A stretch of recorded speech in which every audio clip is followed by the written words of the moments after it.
when the people find that they can vote themselves money that will herald the end of the Republic. That is a direct quote from Benjamin Franklin, and it turned out to be quite a prophet. Whether most of our politicians accept this label today as socialist, and the American people expect the government to do something for them whenever any crisis occurs. In response to this COVID-19 pandemic, Congress borrowed and spent more than trillions of dollars we don't have. And most Americans are thrilled to get their stimulus control. But of course, many people now insist that these controls are not enough and want more. In fact, a new study has discovered that most Americans want controls to continue.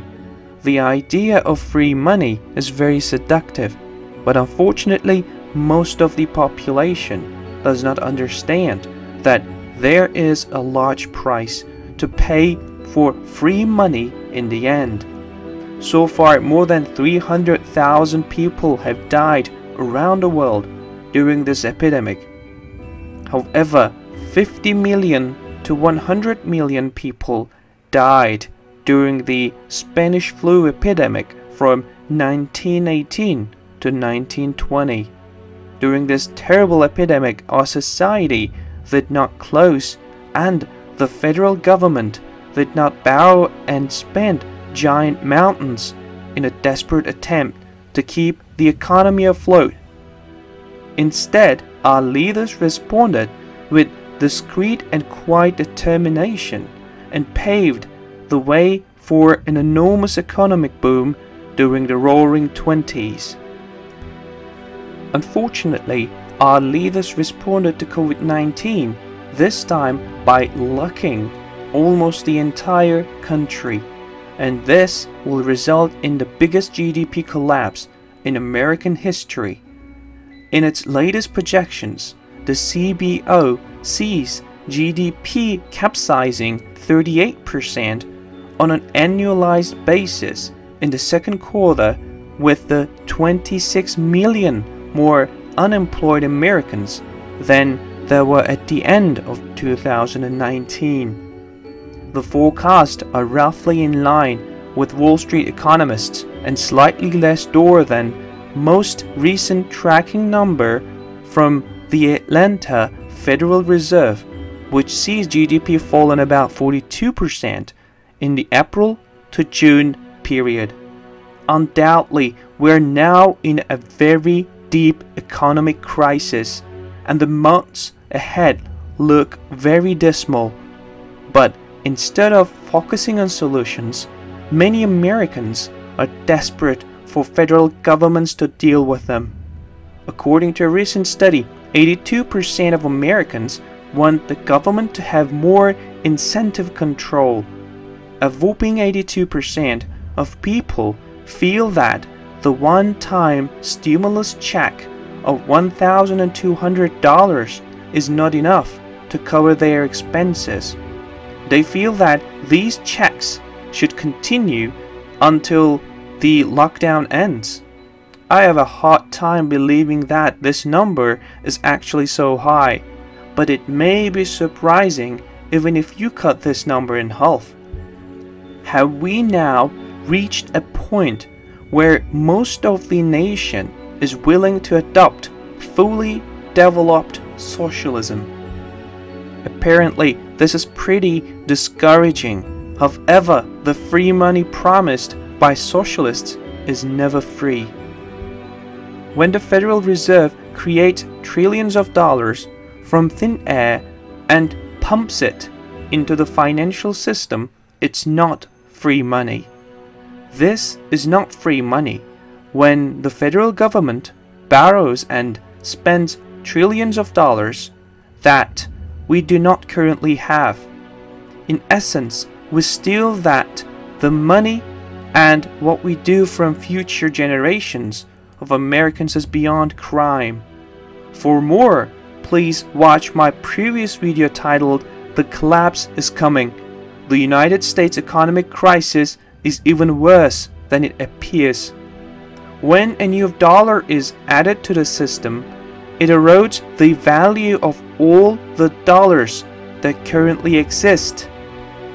Often, this is a relatively slow process, but now our leaders are absolutely crazy and very painful inflation is on the way. In fact, it is already here in some sectors of the economy. Harold's Chicken on Broadway in Chicago unleashed a wave of public backlash on social media last weekend after it slapped customers with a COVID-19 surcharge of 26%.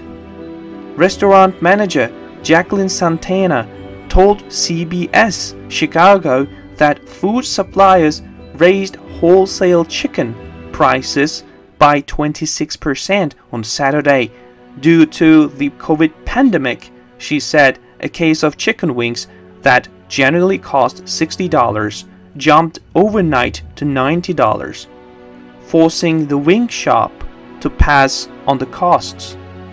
The cost of living will rise, and most Americans will not see a matching increase in salary checks.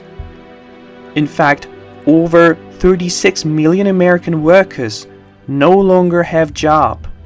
Things are getting really hard for the average American families.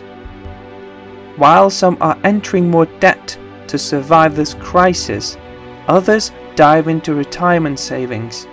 Magnify Money commissioned a survey of 1,239 Americans who have retirement accounts. Many of the analysis conducted look at responses by the generation of the responders. Generation Z is defined as ages 18 to 23. Millennials are 24 to 39. Generation X is 40 to 54.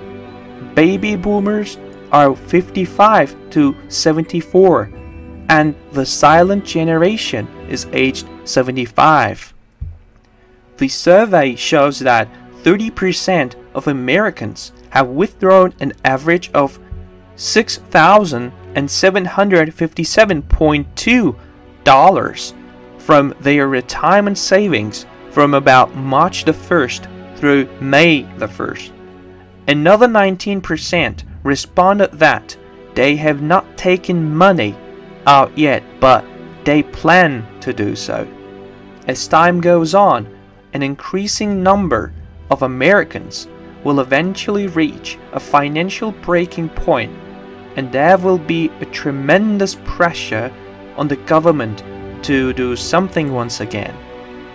And as we have seen in many other socialist experiments, the answer will always be more free money.